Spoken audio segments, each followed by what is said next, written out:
One of the most beloved studios, CloverWorks, has reported a net loss of 38 million yen for the fiscal year ending of March 2026. This is the second year in a row of loss, with last year reporting 24.35 million yen in loss. And this has got a lot of people very, very afraid. And yes, that makes sense because a lot of people really love what CloverWorks is making. They have such beautiful art, such amazing animation, some of the most beloved franchises like, Dress Up Darling, Boat to the Rock. These titles came to life because of the workers at CloverWorks. So yes, obviously a lot of people are very, very afraid. Me personally, I don't think this is a big deal. I literally seen this news and immediately thought, no, this ain't gonna hurt them. They're fine. CloverWorks is doing perfectly fine. It took a couple clicks to confirm this, but I'm pretty confident to say this is not a bad thing. Don't worry about it. Nutshell, go to sleep and you can sleep tight. But let me get into exactly why. Yes, a net loss, especially for 2 years straight, is bad for a lot of studios, and a lot of independent studios would probably be on the chopping block at this point. And yes, while a lot of studios see ups and downs on a regular basis, and it's typically because you have different contracts for payouts for different productions that are being done, there's a lot of things that can really come down to why a studio will see, ups and downs with their profits. But the main key thing here is that CloverWorks is not an independent studio.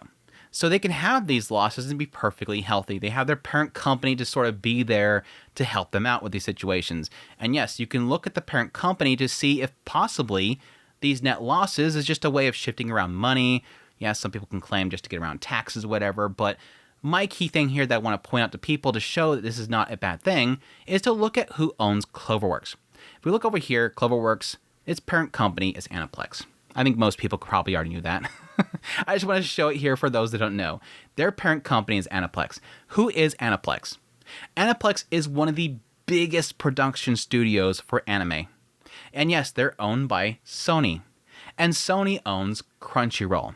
And they're all in this big ecosystem of creating anime. So when I see CloverWorks, which is producing a lot of those anime for Aniplex, is in the red, I'm not concerned. I'm honestly not concerned. Yes, we look here at the original report here. They listed them with that loss. They showed the record in the past. It did have a really big up in 2024, but they've had 2 consecutive downs at this point. But let's look at the same exact report for Aniplex. Boop. Look at their reported sales of 211 billion yen, a 45% increase. Aniplex is doing good. Aniplex is seeing that number go up. And it's a lot bigger than the number that we've seen earlier. This really comes down to those things where when you have a corporation like Sony/Aniplex above CloverWorks, it's literally this whole thing of I'm sorry, Papa, I lost a couple pennies, and Papa's like, don't worry, I got a billion of them in the couch. You want one of them? This is not a big deal. This isn't hurting them. Yes, at the end of the day, with big corporations, it always comes down to somebody trying to slash something where you could see some sort of impact there, where it would lead to something like CloverWorks in a situation being cut off and shut down. But with anime itself being such a growing industry, massive profits, everybody's trying to get into it right now. What is the biggest problem that is facing companies like Aniplex right now? A lack of people to produce anime. They ain't going to cut off CloverWorks, who's doing a damn good job, just because they had a little bit of a dip right here. They need these people. Aniplex, Sony, they need CloverWorks. And CloverWorks is doing a damn good job.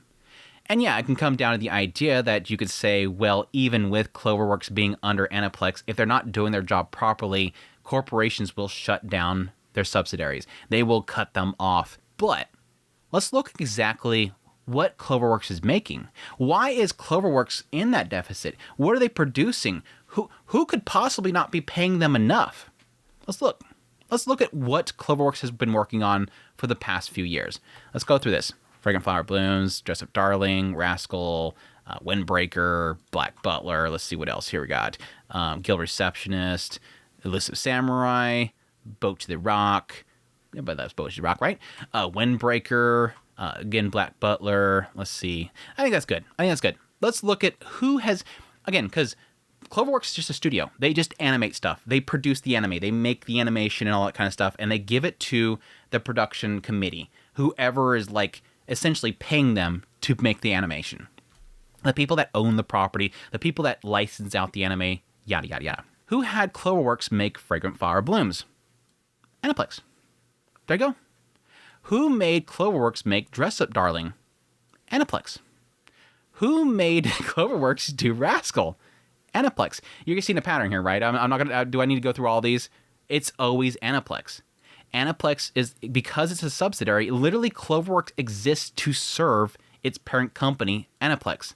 Everything that it's producing out of CloverWorks is an Aniplex title. So if CloverWorks isn't doing good, it's because somebody at Aniplex is not giving enough money. And I can assure you that if somebody at Sony looks down at CloverWorks and says, hey, why do they got some red there? Aniplex is going to step in and say, don't worry, boss. They're doing a damn good job. They're making exactly what we need to make. And again, like I said earlier, we're in the good. We're doing good. Our numbers are doing good. So again, it comes down to, like I said before, I wouldn't be worried about this. CloverWorks is doing really well. They're producing some of the biggest titles out there, and Aniplex loves them.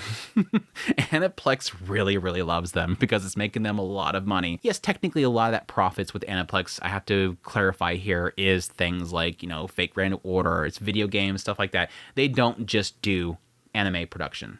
They do other stuff as well, so clarify there. But again, at the end of the day, don't be worried. I wouldn't be worried about CloverWorks unless somebody's got a chip on their shoulder, some CEO executive has a chip on their shoulder and they want to shut down that studio, which I highly doubt.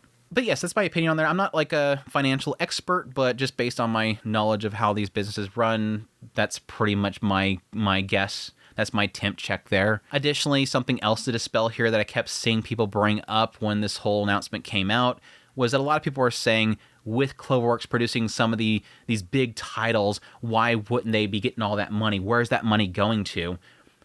CloverWorks doesn't get this money. Again, Aniplex, you see those producers down there, they're the ones that are going to CloverWorks to make the anime. They don't get directly the profits back to them. The studios that actually animate the anime, unless they own the property, they're not making that money. The production committee does. The producers themselves do.